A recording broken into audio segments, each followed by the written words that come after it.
Vamos chamar o doutor Júlio, que vai falar sobre eco à beira do leito no paciente com ECMO, que é um tema assim, bastante diferente para a gente, né? Porque quando a gente está com paciente em ECMO, o que a gente quer que o ecocardiografista veja? Né? E, inclusive, a diferença de você ter uma medida de uma avaliação de função miocárdica com paciente com ventrículo cheio, se você vai esvaziar um pouco esse ventrículo, diminuir um pouco esse fluxo para ter uma validade maior, enfim, acho que é uma coisa importante de ser discutida. Então, nessa palestra, a gente tem a Shanna Buchwald, que é quem é o médico director do ECMO, e muitos desses slides ela me deu para essa talk. Já comecei aqui. Bom, vamos lá. Então, quais são os objetivos? Definir o ECMO, discutir os tipos das cânulas e qual a informação que é. Isso tudo é uma visão do eco, né? Do ECMO, do ecocardiografista. Levando em conta que eu praticamente não sei nada sobre ECMO, mas eu tenho que ir à beira do leito e ajudar, e tentar ajudar. Então, quais são as coisas importantes? Então, vamos começar. Então, ECMO quer dizer Extracorporeal Membrane Oxygenation.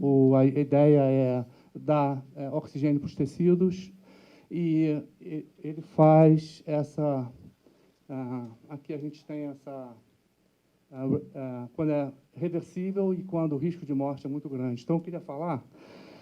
eu levantei os últimos 2 anos de ecos que a gente fez para ECMO, e a gente tinha em torno de 400, quase 500 ecos indo para... Porque o pessoal da ECMO, em qualquer lugar do hospital, solicitou a gente. E isso 2 anos, e deu um total de mais ou menos 88 pacientes. E é um grupo de mortalidade muito alta. A gente, da visão de ecocardiografia, a gente vai lá ver o paciente, vai embora, mas o paciente morre, a gente não sabe que ele morreu, né? Então, mas é uma população que realmente é muito doente, eu acho que desses 88, e eu olhei, lá no hospital tem um sistema que, se você tentar acessar o prontuário de uma pessoa que já morreu, ele avisa, essa pessoa já morreu, o que você está querendo ver aqui? Então, é bastante... Eu nunca entro quando a pessoa morre. Então, quando o paciente morre. Então, mas a gente, desses 88, vendo, não é assim, morreu por causa do ECMO, mas eu acho que uns 35 morreram. Então, salvou-se 50 e tantos pacientes. É só para dar uma ideia de volume. E tem até 2006, o movimento de eco do hospital aumentou. Tem 3 lugares que se faz ECMO no hospital. Se eu estiver errado, por favor, me avisa. A NICU, né, que é o Neonatal Intensive Care Unit, tem mais ou menos 30%, mais ou menos.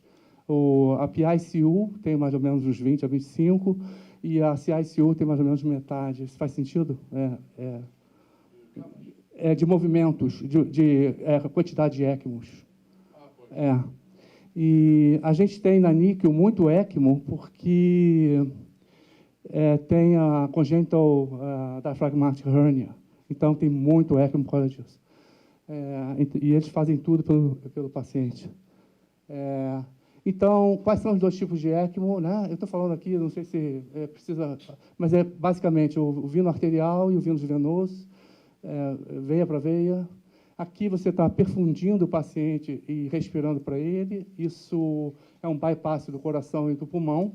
Esse bypass é parcial, né? Depende da quantidade de ECMO, mas eu já queria fazer uma diferença aqui, que quanto mais veno arterial ECMO você dá, mais perfusão você está dando para o paciente. Isso não é exatamente a mesma coisa no venous. E no venous você está simplesmente dando oxigênio, aumentando o mix venous saturation artificialmente, e aí o ventrículo direito tem que bombear o sangue pelo pulmão para chegar ao lado esquerdo, vamos dizer assim, ao sistema sistêmico. Então, a gente sempre tem que ter em mente, quando tem que estar dando o ECMO Flow, quanto isso representa do que você imagina que é a output que o paciente precisa, ou a demanda do paciente. E para o Venous ECMO funcionar, você tem que ter uma resistência vascular pulmonar em função ventricular direita que permita isso, né? Porque uma das razões que vai passar o pulmão é quando a resistência vascular pulmonar é alta. Mas aqui é aquela história de você ter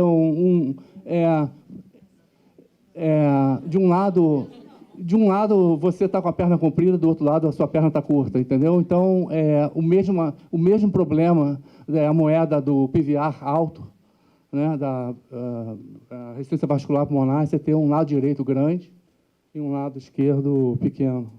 Onde é que eu vou para... Então, aqui eu devia mexer. Onde é que eu dou play aqui? Ah, tá. Ah, beleza, achei aqui.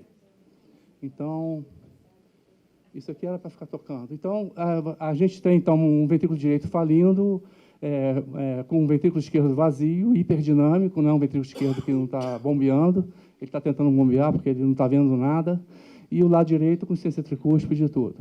E, então, é um exemplo que não é uma boa ideia ter VIV e ECMO se você não tem uma resistência vascular pulmonar tão alta. Aqui é só para mostrar o circuito, e que você tem a linha venosa e que vai para a bomba de ECMO e volta. Eu não vou entrar em detalhe. E quando você vai para quando você está perfundindo o paciente, você tem um clamp nesse curto-circuito aqui. Como é que eu ponho? Eu vou aqui, então. Você tem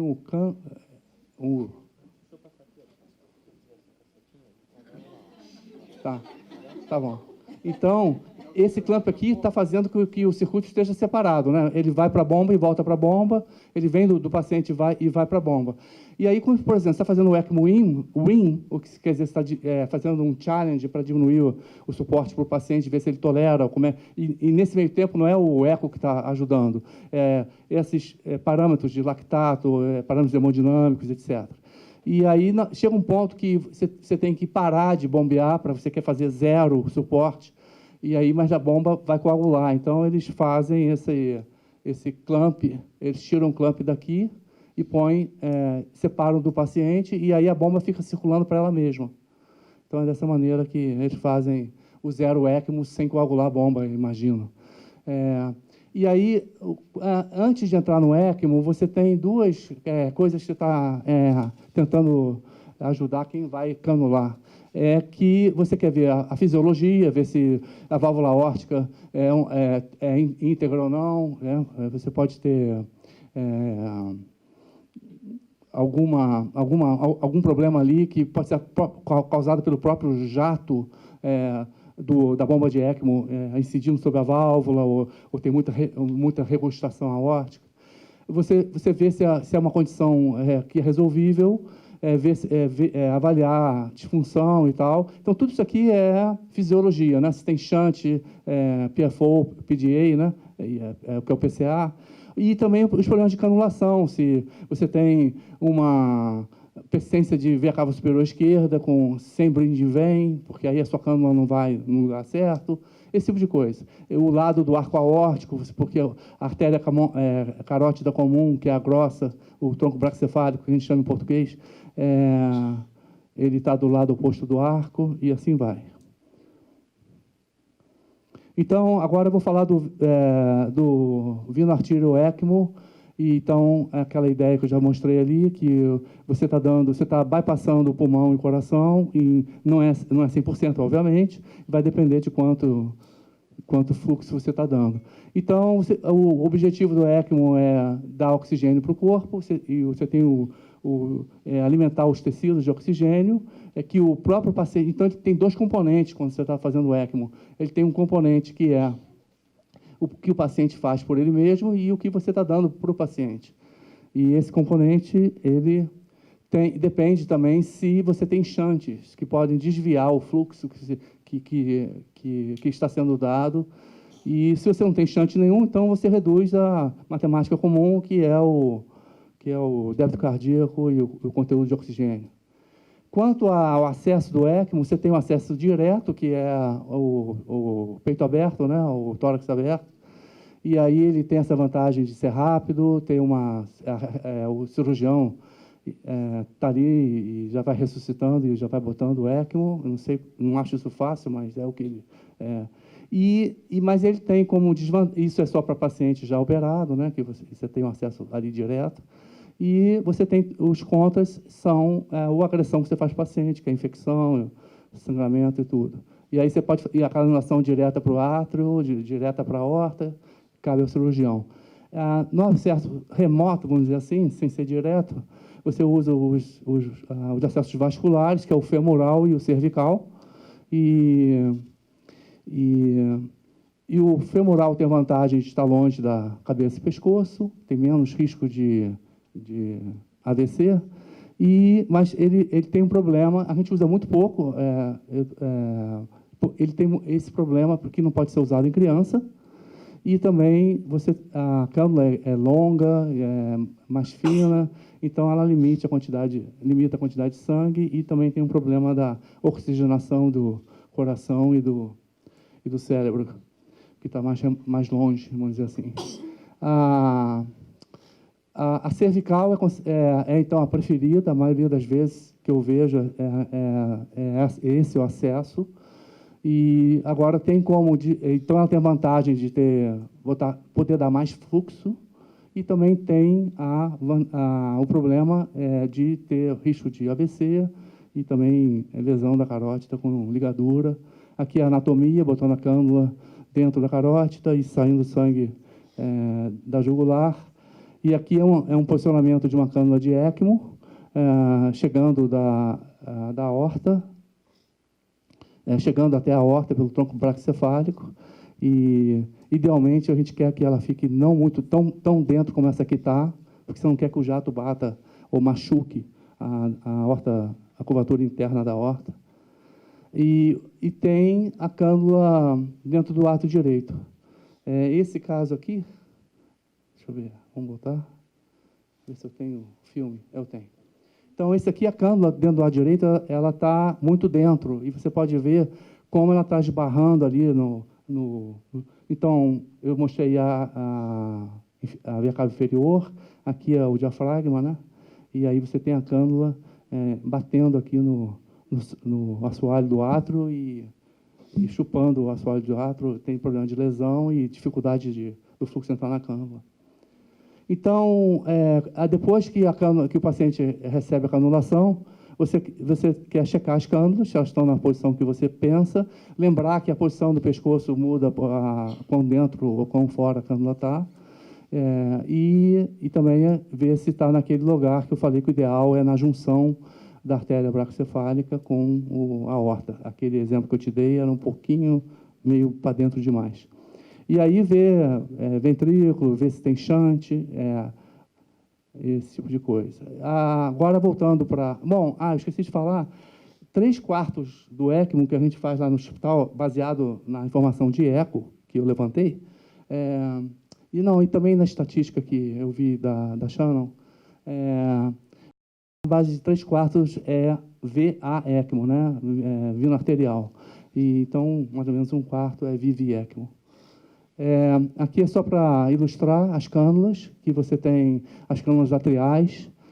Essas cânulas elas têm duplo lumen, né? Então são duas entradas, né? Entra sangue arterializado e volta sangue venulizado, se a gente pode dizer isso.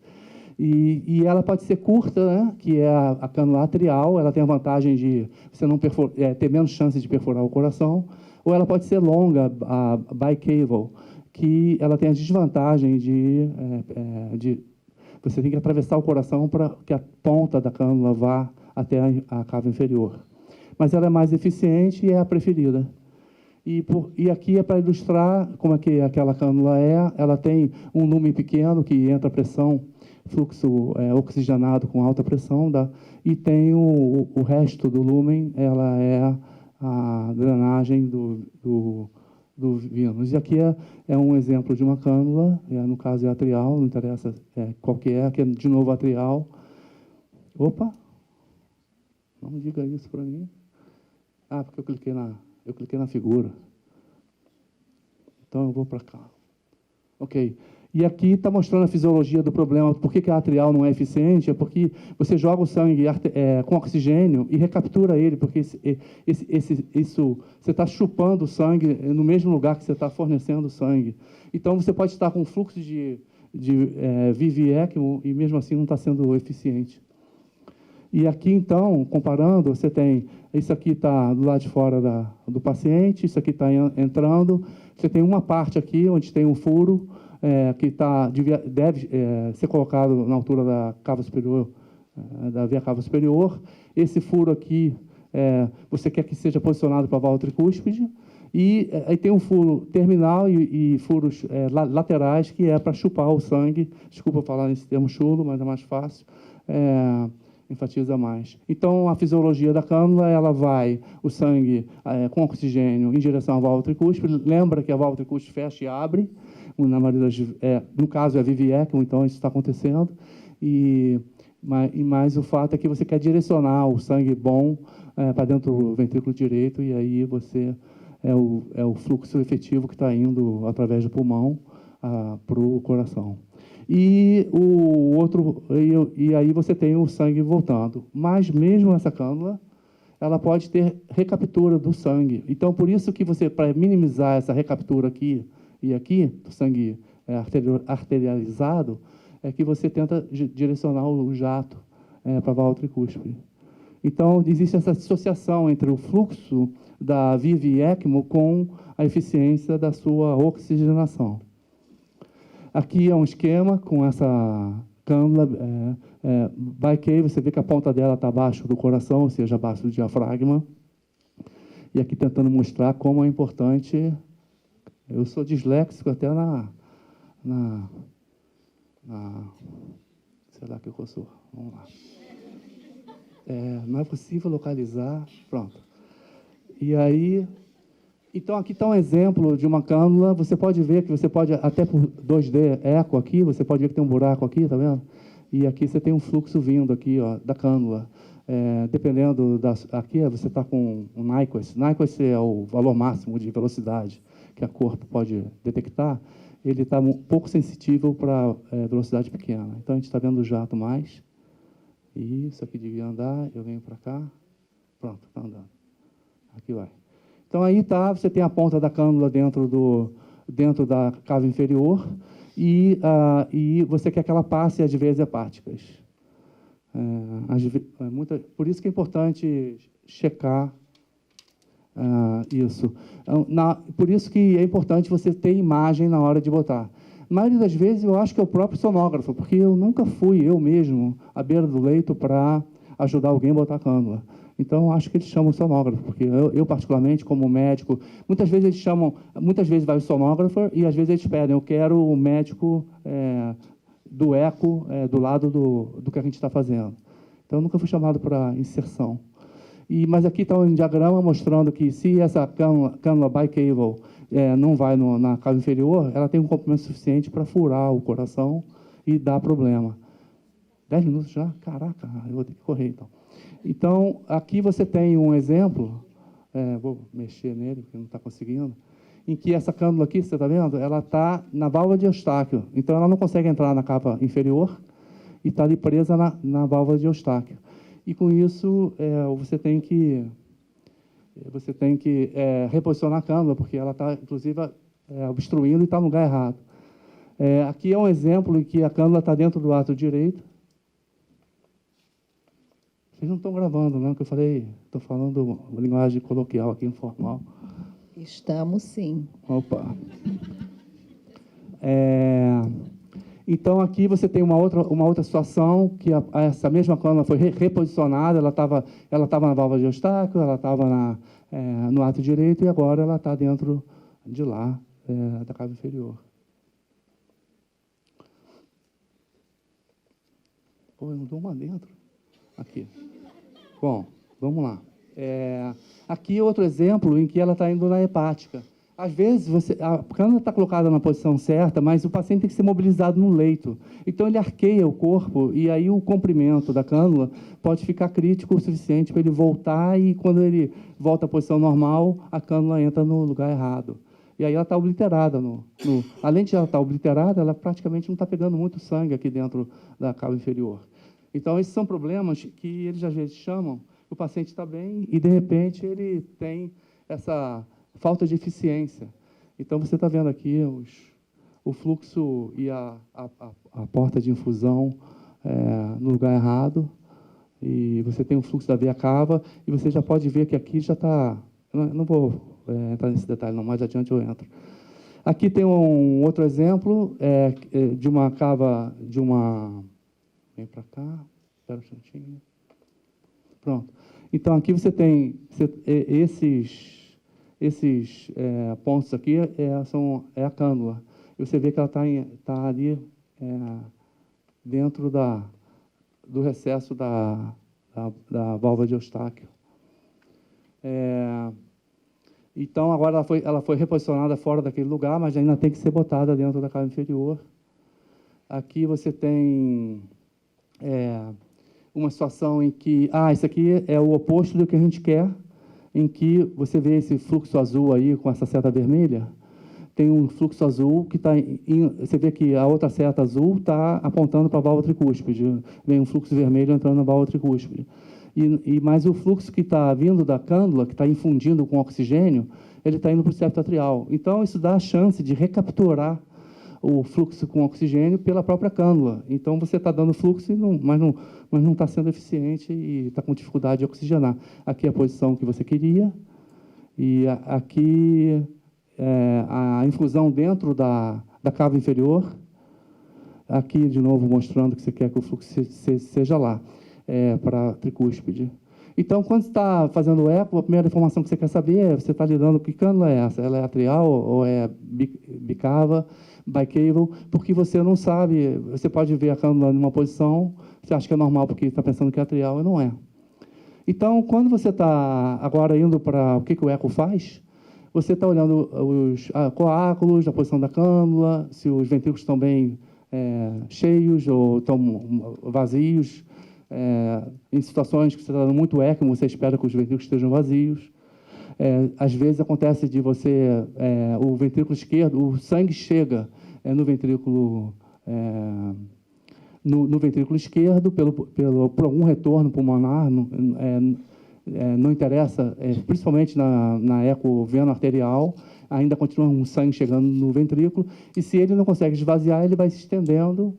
Então, isso causa problemas na fisiologia do paciente. E aí você estimar a pressão, se você estiver falando de VV-ECMO, e você, então, observar se a válvula aórtica está abrindo, se tem shunt e se tem infusões. Aqui é uma complicação, trombo, dentro do ventrículo esquerdo. Depois, aqui você tem outro com trombo, você vê a válvula mitral quase não abrindo, 4 câmaras. Esse é um paciente com transplante, que você tem essa preocupação de estar com um trombo ocluindo o ventrículo. E aqui é uma situação interessante que você vê o paciente está recebendo uma determinada quantidade de ECMO. Como é que eu chego com a... agora veio. O paciente está com uma quantidade de ECMO e você tem um contraste espontâneo. Então, você não quer que ele coagule. 5 minutos, tá? Obrigado. Então, você diminui a quantidade de ECMO, diminui de 100 para 70, e essa remora de sangue, esse sinal de remora, de risco, desaparece. Aqui uma complicação. Então, o trombo é o grande inimigo. Aqui, um corte transversal da aorta, né, da base do coração, e você tem trombo na base. E aqui, no corte longitudinal, você vê que a válvula aórtica não abre, então facilita a formação de trombos e, com isso, oclusão da coronária, inclusive, né? Se você chegar lá. Aqui era uma CIA, E aqui uma insuficiência mitral, a válvula aórtica está abrindo, está balançando e tudo, mas é insuficiência mitral. E aqui você tem uma cânula que está no lugar errado, no ventrículo direito, então risco de acidentes grandes. Aqui um tumor no coração direito. Isso tudo aí na caseta azul é o tumor. É a razão de fazer o ECMO. Aqui esse paciente passou a ter insuficiência aórtica, esse fluxo vermelho que está aqui, eu vou botar a seta ali, tem um azul e vermelho. Apesar de estar injetando, ele está com insuficiência aórtica, então você fica preocupado com isso. Aqui a distensão do ventrículo esquerdo, isso aqui é o tamanho do ventrículo esquerdo e esse é o tamanho do ventrículo direito. Então você vê a discrepância deles. Aqui uma situação interessante, que é você está com o ventrículo esquerdo sendo comprimido e por um derrame pleural ou um problema pleural. E aí foi diminuído o ECMO para ver se você diminui o ECMO, o ventrículo cresce. E não houve mudanças. E depois que você fez o chest drainage, você vê que aqui agora tem ar, né? Tem pulmão, e aqui tem pulmão. Então, são coisas que... São várias razões para pedir eco e tentar entender o que está acontecendo com o paciente. Deixa eu ver aqui mais. Aqui era um paciente que tinha chegado com uma certa dilatação do ventrículo direito, foi botado em VV ECMO e isso piorou, ele teve baixo débito, então pode ser alguma coisa tipo uma embolia pulmonar, alguma coisa que inicialmente achou-se que ele ia ter suporte com VV, mas não funcionou. Quando você tem problema, essa é uma parte que eu gostaria de falar para vocês. No final, eu tenho uma coisa que eu queria compartilhar meu entendimento com vocês. Mas aqui, então, você tem problemas quando você cutting out, ou seja, você não está conseguindo ter fluxo. Então, pode ser problema no tubo, pode ser compressão do pericárdio, seja lá qual for, do coração, seja lá qual for o mecanismo, ou hipovolemia. E quando você faz o ECMO Win, né, você olha para a função ventricular, você olha para o... você pode usar o Velocity Time Integral como surrogate, né, como pressuposto do stroke volume, da quantidade de volume que está sendo ejetada, e tem esses parâmetros. Agora, eu queria chamar a atenção, o Eduardo mostrou o gráfico de pré-load e afterload, a curva ventricular de pressão-volume. A diferença entre um e outro é coisa de 10 minutos, e você vê que aqui o paciente estava recebendo mais ou menos metade de um débito cardíaco baixo, e o coração está contraindo bem, mas não está contraindo muito bem. Eu não gosto do volume sistólico final dele. Depois que você separou ele, ou seja, agora o coração recebe volume, aí a função dele melhora muito. Então, é o efeito do preload. Quando você não tem preload, você não tem função. E aqui é o ponto que eu queria discutir, que isso funciona, inclusive, quando o paciente não está com ECMO. Isso é o conceito do resistor de Starling, que é usado para pulmão, para as zonas oeste 1, 2 e 3 do pulmão, em que o capilar colapsa porque a pressão atmosférica comprime o capilar. Você tem aqui esse conceito, obrigado, em que, à medida que o sangue... Então, imagina aqui uma situação em que eu tenho uma câmara em torno de um tubo. Se esse tubo é rígido, o fluxo que vai aparecer aqui vai ser proporcional à diferença de pressão, que é a lei de Poisson. E aí você tem a pressão de entrada com a pressão de saída. Quanto maior a diferença de pressão, mais fluxo. E aqui você vê, nesse esquema, que ao longo do tubo, a pressão vai caindo dentro do tubo, à medida que ele vai chegando perto da pressão de saída. E, nesse caso, no exemplo, a pressão externa, que é a pressão surrounding, né, externa, ela está abaixo desse nível. Então, esse tubo não vai colapsar, seja ele elástico ou seja ele rígido. Mas você pode ter uma situação em que você está com esse fenômeno acontecendo, mas o seu PS fica mais... ele não mudou, mas imagina aqui que você está botando uma pressão negativa, ou então você está aumentando a pressão abdominal. Geralmente, a compressão vai ser aqui, e quanto pior, mais longilínea ela vai. E isso está no livro chamado Venus Return, um livro muito velho, que um professor, Delcio Botelho Reis, me fez ler, eu adorei, e que explica isso. Então, aqui eu estou mostrando, quando você tem mais pressão externa, mais você tem isso. E pensa na resistência desse tubo, porque o fluxo, e aqui, olha a matemática, a diferença de pressão que está movendo o fluxo, em vez de ser de P1 para PO, ela passa a ser de P1 para pressão externa. Então, o fato de você ter uma pressão externa aqui, diminui a quantidade de gradiente e também aumenta a resistência, porque o tubo fica menor.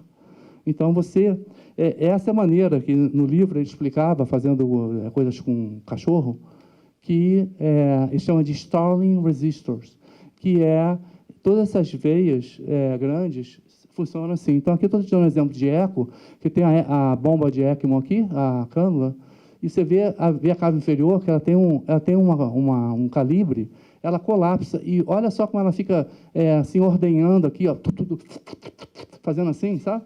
E que é a coisa intermitente, que é o que acontece, porque na hora que ela colapsa totalmente, o fluxo para, aí ela abre de novo, porque acumula fluxo, acumula pressão, ela abre, aí faz o processo cíclico, e dependendo da ressonância dela, ela tem essa frequência do fazendo isso. Tá? Então, aqui você pode ver, na situação, a veia cava colabada. Pensa bem, esse paciente está em VA ECMO, ele deve estar com ventilação mecânica, e você precisava ter uma cava cheia, no mínimo, para vencer a pressão do tórax. E aqui você tem o lado direito do coração, bastante murcho, é o mesmo paciente ainda. E você está vendo aqui, ó, até para a cava superior, aqui, esse é um subcostal sem fazer a inversão da imagem, aqui é a cava superior, e você tem o fluxo que vem da cava superior para entrar na cânula, ele passa a ser intermitente, porque faz o mesmo problema para poder entrar. E aqui é o Doppler mostrando o fluxo contínuo, que é o que está na cânula. Imagina, a cânula está aspirando continuamente. Por que você está com fluxo intermitente? Então, o fluxo intermitente é uma coisa interessante. E esse aqui é um outro, eu estou acabando, esse aqui é um outro situação também, em que você tem essa cânula, você vê que a cânula devia acelerar o fluxo. Me ajuda aqui para fazer ele funcionar? Ela devia acelerar o fluxo bem na entrada da cânula, que era junto da veia cava superior. E você vê que onde está esse ponto azul, essa seta azul, é onde você tem hélice. Então, o que está acontecendo? O fluxo está indo em volta da cava, porque a ponta da cânula está entupida. Então, eu fui atrás para saber se essa cânula estava realmente entupida, porque essa foi a minha interpretação. O paciente tirou a cânula, porque ele já estava melhorando a si mesmo, mas eles estavam com dificuldade de dar fluxo para o paciente. E aí, com isso, e quanto mais você botar pressão negativa para aspirar, mais ela colapsa. Então, mais ela aumenta a resistência. Então, não adianta você fazer isso. Você tem que dar volume, né, para distender o vaso, para a sua pressão interna do vaso ficar maior e superar a externa, ou, nesse caso aqui, a cânula está entupida, provavelmente, mas eles não era seguro examinar a cânula. Então, eu fiquei sem saber se a cânula estava realmente entupida ou não, mas essa foi a minha leitura do ECMO, do paciente. E aqui você vê também, olha, é o mesmo paciente, e se você for aqui, a gente está usando Nike tão forte que você não vê esse degradê de cor. Então, você acha que está tudo bem. Mas agora é estranho, porque quando o paciente está se movendo, quando isso aqui aumenta, eu acho que eu posso até fazer aqui, ó. Você vê que quando um dilata, o outro comprime. Então, está reciprocando, né? Se fala isso. Você vê, eles estão mexendo com coisa. E aqui você está vendo, ali no nível da cânula, o fluxo, em vez de ser contínuo, está com esse fluxo intermitente. O interessante é que a intermitência, o fluxo vai para dentro da cânula, ou seja, imagina um manguito, uma manga em torno do braço, e a camisa fica apertada, a manga fica apertada. Então, quando o átrio contrai, ele dá um espaçozinho, aí o fluxo vai. Porque isso é antes da sístole, o QRS está seguindo. E aqui, ó, você está vendo a veia nominada, no mesmo caso, a mesma coisa, com fluxo intermitente, e a cânula com fluxo coisa. E aqui você vê a veia nominada vibrando. Então, essa questão de mecanismo de Starling acontece o tempo todo. E isso acontece até no paciente normal, porque, segundo esse livro, o que controla o retorno venoso é a resistência da veia cava, se tudo for normal. Doutor Júlio, 1 minuto. Acabou. Tá. Aqui era só um exemplo, que muito esquisito. Esse paciente era uma hérnia diafragmática e que com VA e ECMO. E o que chama atenção nesse paciente é que ele tinha o ducto arterioso aberto de propósito e eles não estavam acreditando que a resistência vascular pulmonar estava caindo. Então, o que aconteceu? Eles mantiveram em ECMO com o ducto aberto. E aí acabou que o ventrículo esquerdo ficou com volume, ficou com sobrecarga volumétrica. Se você está bypassando o coração, o ventrículo esquerdo não tinha que estar aumentado. E esse aqui estava aumentado, a beça globular e com muita contratilidade, mostrando que ele estava manipulando o fluxo. Então, esse era um exemplo que você estava com um ducto arterioso, com uma resistência vascular pulmonar já diminuída, então você quer parar de dar prostaglandina e fechar o ductus, e aí é isso que eu tinha para dizer. Muito obrigado.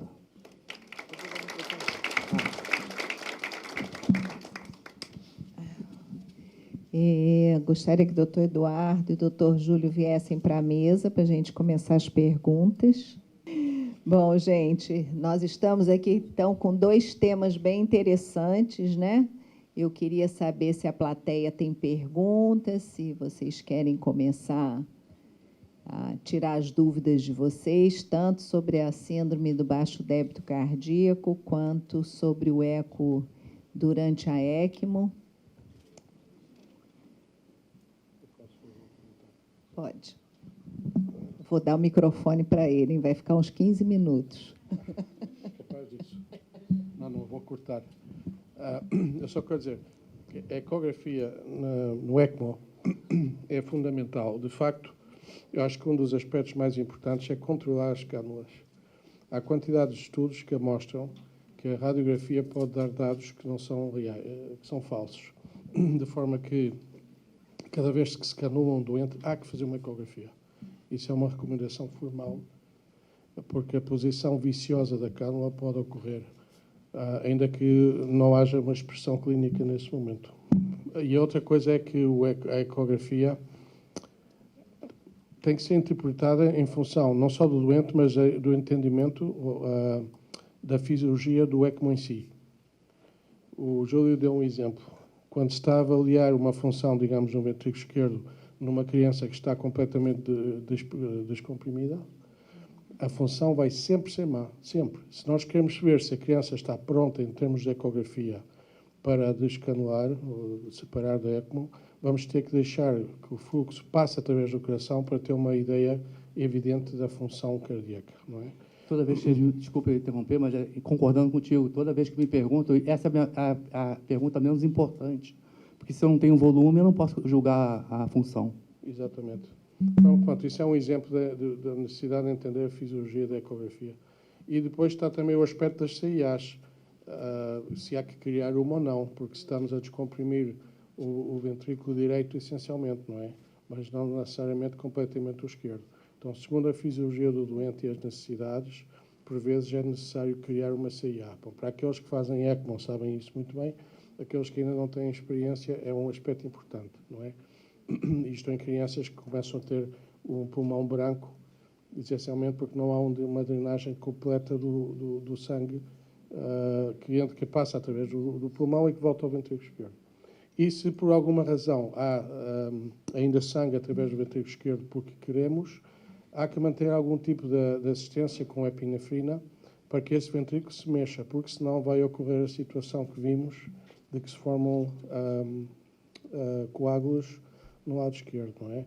E isto estou a dizer porque, já vou cortar, vai ser menos de 15 minutos, e isto estou a dizer porque uma dos objetivos de pôr a criança ECMO é dar repouso ao coração, de forma que quando entramos a ECMO, geralmente para essas drogas cardiovasculares, ou dá-se uma dose muito baixinha, não é? Pronto, é isso que eu queria dizer. Quer falar alguma coisa? É justamente a pergunta que eu ia fazer a respeito dessa avaliação do eco, né, com doente em ECMO, que às vezes, se você não tem volume ali, você vai ter uma avaliação de uma função que não é uma função real. Agora, se esse paciente não tem um CIA, Júlio, Como é que você avisa a equipe que precisa fazer um vent nesse paciente para descomprimir? Você tem algum dado que pode ajudar? Bom, os sinais é a distensão do átrio esquerdo. Se o paciente está recebendo VA e ECMO apropriadamente, não é apropriadamente, que sempre está sendo feito o apropriado, mas se você espera o átrio esquerdo de colabar, o ventrículo esquerdo não ficar dilatado. Então, uma das coisas que a gente olha o ventrículo esquerdo está esvaziando, ele pode estar esvaziando por insuficiência mitral, mas, principalmente, ele tem que fazer fluxo anterógrado. Então, ele tem que esvaziar anterógrado com a válvula aórtica abrindo. Então, isso é uma coisa. E a outra coisa, você, mas está dando ECMO, como é que pode o ventrículo encher? É porque você tem circulação brônquica, que se comunica com a circulação distal da árvore pulmonar. Então, sempre você vai ter retorno de fluxo, e você nunca está dando 100% de fluxo. Então, você sempre vai ter fluxo voltando. Então, seria a geometria do ventrículo esquerdo, você não vê nenhum shunt, você não vê o ventrículo esquerdo esvaziando, e ele vai aumentando e o septo vai abaulando contra o ventrículo direito. É basicamente isso, as veias pulmonares vão ficar dilatadas, é isso. E, Eduardo, vocês estão usando o catéter duplo lume, então, né? Usamos o Avalon. O Avalon. A maior parte, a grande maioria destes venovenosos são postos na sala de cateterismo pelo intervencionalista. Eu sei que é um controle fluoroscópico e ecográfico que nos permite posicionar a cânula de forma a evitar perfurações e todo este tipo de situação. E pode-se pôr a partir de 3,5 kg. Menos de 3 kg, cerra-se os dentes um bocadinho, mas também se pode pôr tecnicamente. Alguém aqui usa o catéter duplo lumen, que a gente tentou comprar e era um valor absurdo aqui para o Brasil? Atrial ou biatrial? O bicavo. O Avalon, acho que não. $3.000. Quanto? $3.000.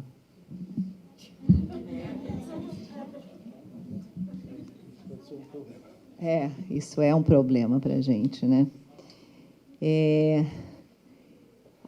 Quer falar, Gustavo? Olha lá o microfone.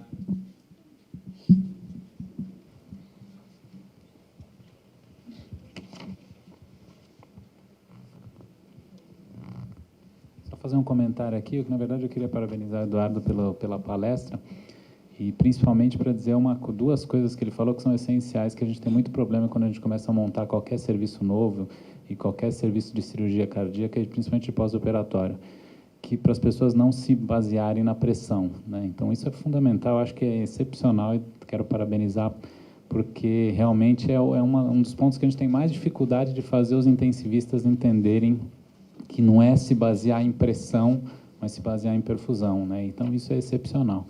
E o NIRS, que na verdade a gente tem usado o NIRS, inclusive à medida da gente saber o momento de abrir, de fazer um vent, de ter que abrir a CA, tudo isso, o NIRS é excepcional, né? Qualquer mudança de NIRS precoce, a gente sabe que aquela CA que está pequena tem que ser aberta e tudo isso, né?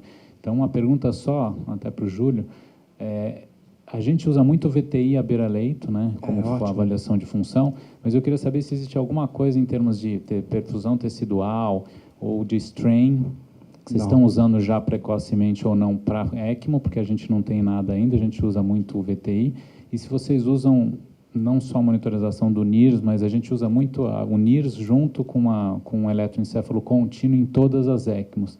O que vocês estão fazendo até em termos de monitorização cerebral na ECMO lá, doutor Eduardo? Eu vou responder só o VTI, o resto é quando ar, tá? Que sabe. O seguinte, o VTI, que é a quantidade de volume que está indo pela válvula, e se a válvula não muda de tamanho, e você está medindo o comprimento do cilindro, a altura do cilindro, né? O volume é o volume de um cilindro. Então, o VTI te dá o comprimento, a altura desse cilindro. Então, você, com a mesma... De um momento para o outro, isso eu acho muito útil no ECMO WIN, Porque aí no ECMO WIN, que significa que você está diminuindo a quantidade... WIN é desmame, É, tá? Eu ia desmame, falar, obrigado. a gente usa isso para o desmame, o É. VTI. Aí você compara, porque é uma coisa válida. E eu faço, inclusive, eu faço também na válvula pulmonar. Então, é uma maneira de eu ter duas coisas. E se a frequência cardíaca do paciente for a mesma, eu confio mais no pico de velocidade do que no próprio VTI. Porque na hora que você faz o trace do VTI, que é você está calculando uma área, você pode errar ali muito. E aquela área é um triângulo, e o triângulo, que é a área do triângulo, a cálculo é a base vezes a altura. Se a frequência cardíaca é a mesma, provavelmente o tempo de ejeção é o mesmo. Então, você tem uma medida que erra menos, porque é só o pico de velocidade. Então, normalmente, eu olho para essas 4 coisas. O pico, se a frequência cardíaca não está mudando, se está mudando, eu jogo isso fora, só faço o VTI. E também eu olho nas 2 válvulas, que eu tenho dupla chance de ver a verdade. Muito obrigado pelos comentários. A pergunta é muito pertinente. Nós temos tido, não fazemos sistematicamente eletroencefalograma a todos os doentes. Temos discutido isto muito com os nossos colegas de Neurocritical Care, que há todo um programa, e definitivamente definimos com fator de risco os doentes em ECMO, que tem sentido, mas decidimos, pelo momento, utilizar um NIRS bicamaral, ou seja, que temos 2 NIRS nestes doentes, porque quando há um evento que daria alterações do eletroencefalograma, geralmente o NIRS vai estar alterado também. E se é um evento embólico, ou hemorrágico, ou isquémico, vamos ver uma assimetria do NIRS imediatamente. E de forma que, pronto, é uma decisão de novo arbitrária de usar o NIRS em vez do eletroencefalograma. Ou seja, que o eletro só se vai utilizar nas crianças em que há uma suspeita de atividade comicial ou alguma documentação por imagem. Mas provavelmente deveríamos fazê-lo.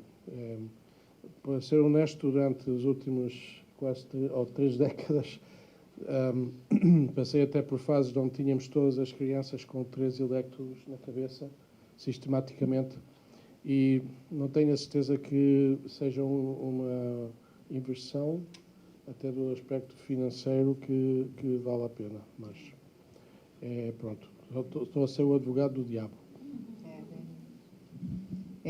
Nós também usamos, a gente usa o eletro contínuo, mas nos pacientes que é detectada hemorragia cerebral já, e a gente quer monitorar, porque a qualquer momento esse paciente pode começar a ter convulsão, e o ideal é tratar o mais rápido possível para haver redução de perda neuronal.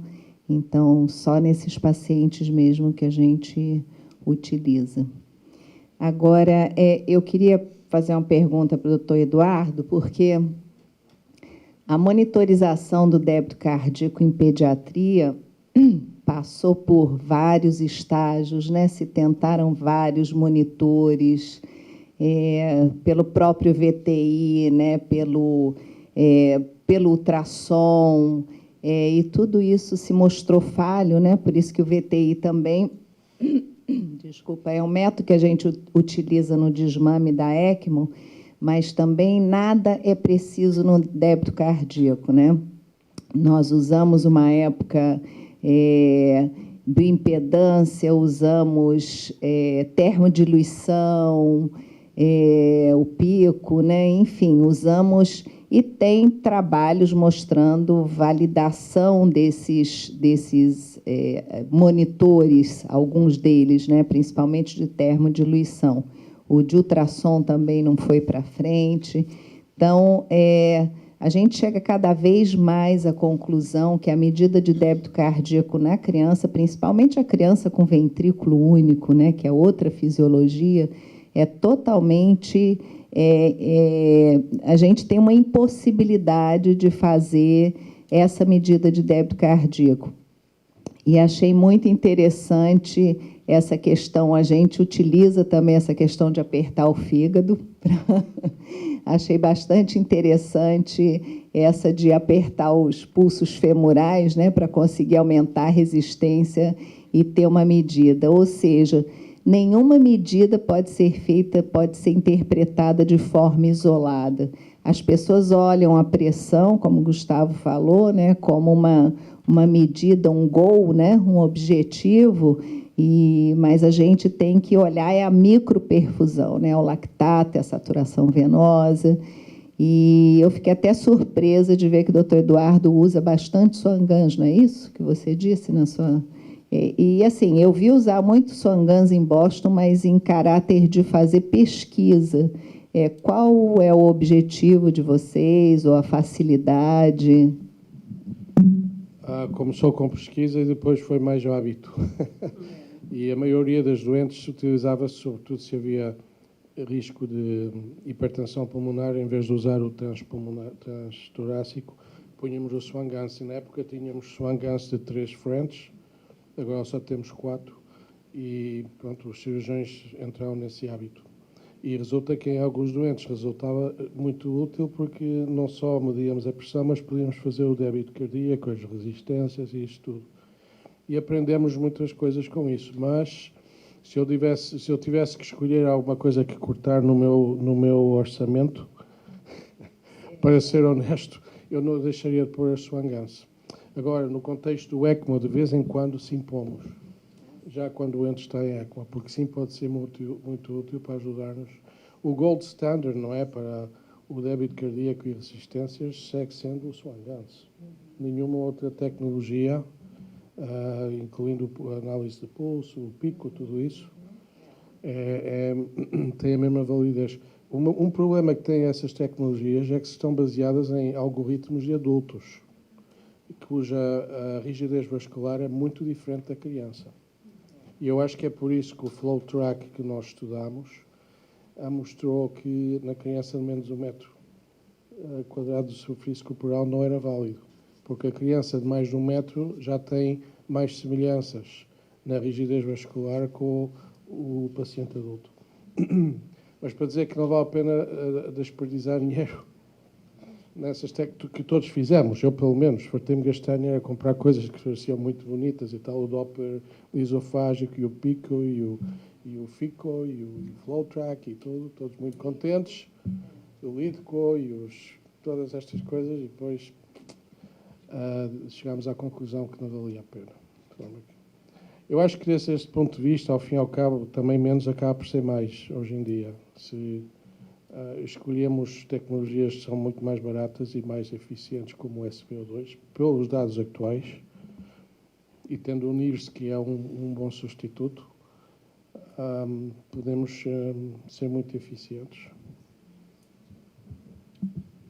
Eduardo, tem uma pergunta.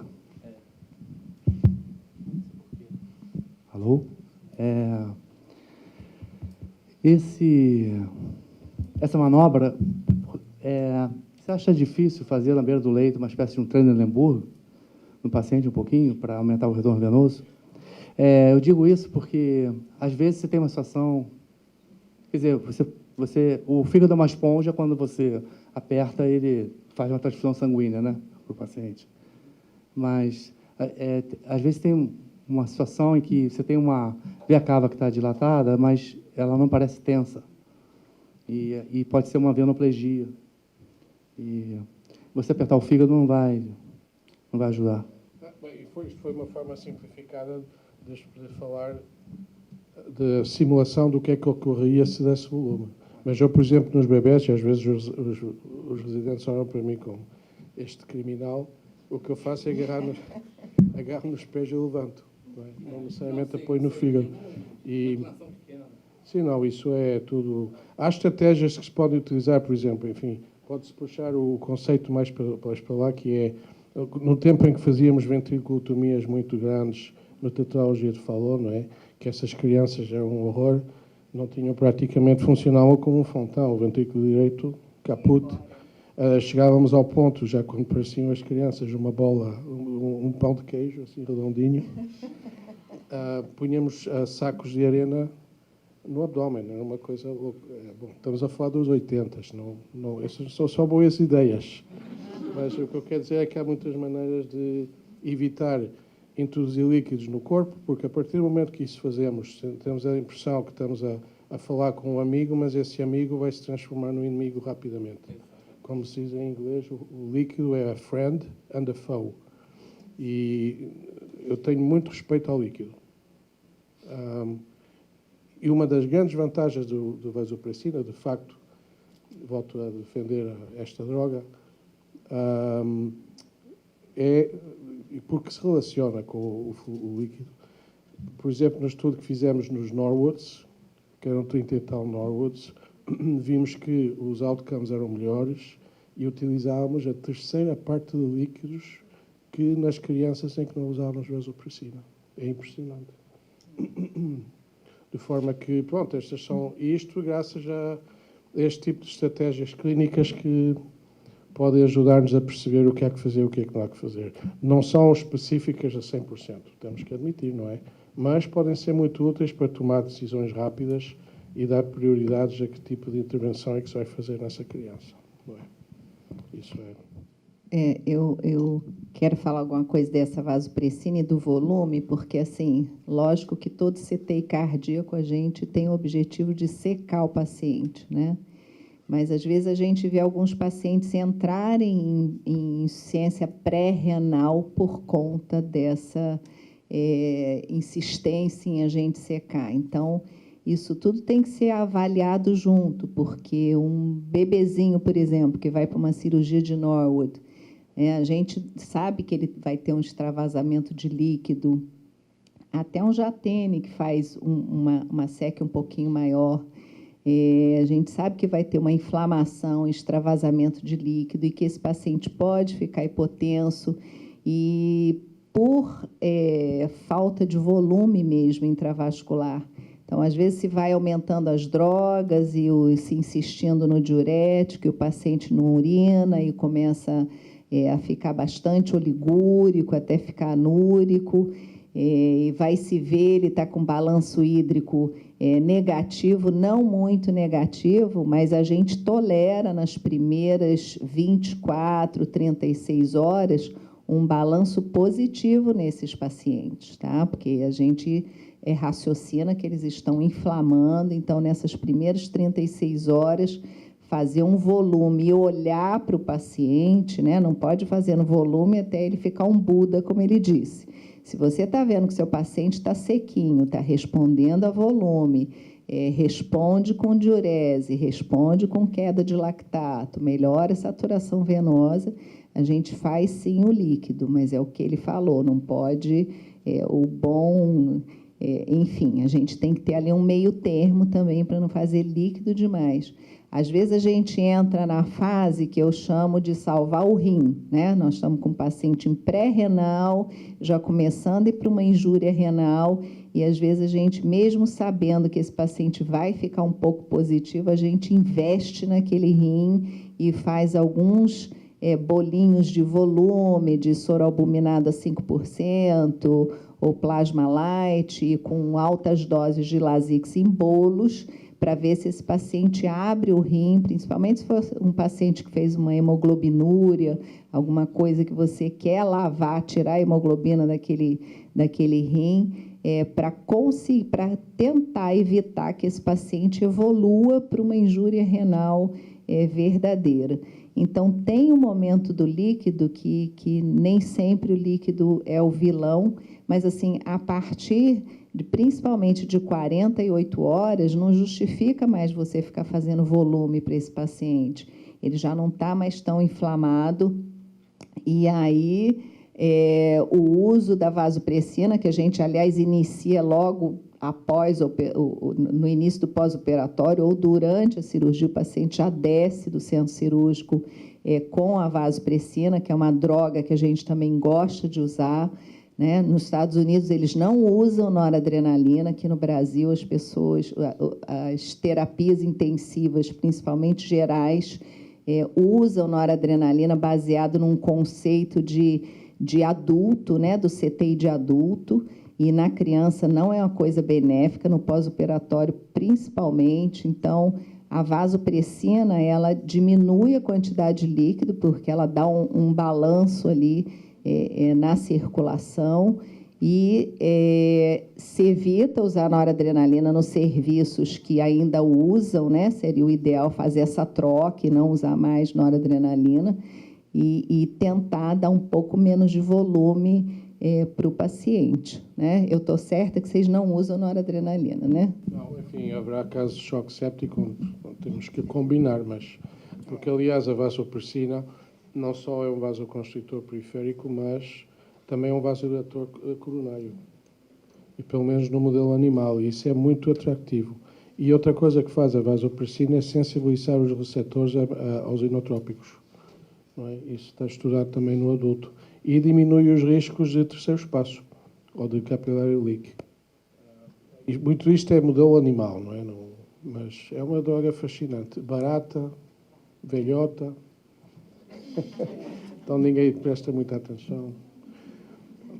Eu também queria fazer só um comentário rápido. Prometo que não vou demorar muito. Há outro aspecto que nós temos respeitado muito, que é, dentro do conceito do terceiro espaço, é a pressão intraabdominal, sabem? Intraabdominal. E a definição de síndrome de compartimento abdominal tem variado muito nos últimos anos nas crianças. Os valores, quando se pode-se medir pela sonda Foley, não é? Se quisermos ser académicos. Tem variado de 20 a 15 a 14, hoje em dia já 10, temos muito cuidado. Não medimos sistematicamente, mas a criança que começa a ter anúria ou oligúria, num contexto de terceiro espaço, que está resistindo à terapia, temos um limiar muito baixo, geralmente há que negociar e convencer os cirurgiões, ou senão pomos nós, percutâneo, um catéter peritoneal, não para fazer dialise. No momento em que drenamos o abdômen, é impressionante, começam a urinar.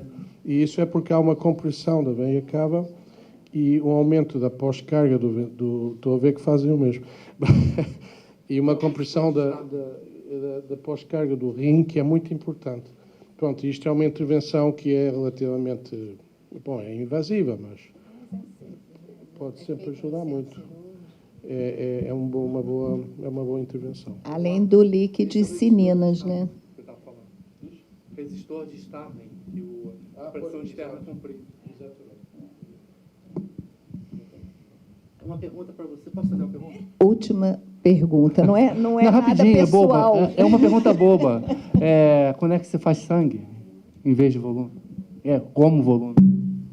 Qual é a indicação de sangue, transfusão de sangue? A gente normalmente usa de acordo com o hematócrito do paciente, se é um paciente cianótico ou não. Então, a gente tenta não transfundir o paciente se ele tem uma hemoglobina acima de 7, se ele é um paciente acianótico, e tenta não transfundir se ele está acima de 10. Se ele Norwood, que eu estou falando. Em torno de 10 de hemoglobina, a gente já transfunde.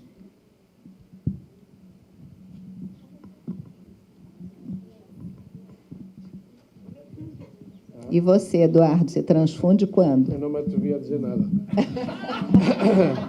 Estou a ter aqui uma reputação.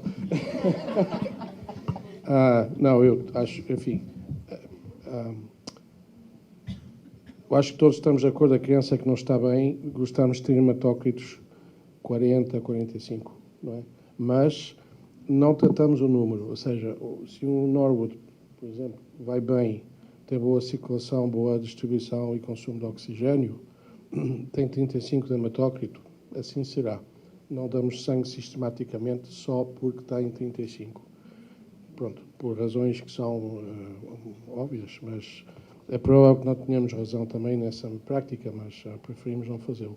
Nas crianças que já estão cronicamente doentes e que estamos a jogar aqui a síndrome do vampiro, estamos a tirar sangue todos os dias para coisas que realmente não valem a pena, não é? Em vez de estar a dar sangue de forma repetida, temos tendência também a utilizar a EPO, que é a eritropoietina, de forma proativa para até ácido fólico, que é mais barato, que é para estimular a médula, porque já sabemos que essa é uma criança que vai precisar de sangue por causa das nossas práticas. Também é uma coisa a considerar. Alguém tem mais uma pergunta que a gente vai encerrar? Há muitas maneiras de cozer um ovo, não é? Tem que ficar bem cozido. Gente, então é isso. Obrigado pela presença de vocês e espero todos aqui amanhã. Muito obrigada.